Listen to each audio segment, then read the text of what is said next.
Sinabi ng palasyo na hintayin na lamang na maganap ang proseso kaugnay ng panukalang batas na magtataas sa tax exemption sa mga bonus at iba pang benepisyo.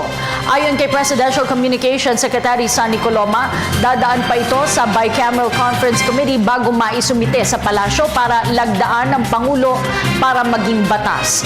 Pag dumating ang pinal na version ng bill, pag-aaralan din ito sa Malacanang bago lagdaan ng Pangulo. Hintayin po nating maganap ang mga proseso. Pagkatapos kasi may pasa ng dalawang kamara yan, isasailalim pa nila sa Bicameral Conference Committee, tapos ibabalik muli sa House at sa Senate for separate ratification. Pag na-ratify, bubuuin nila yung batas, no?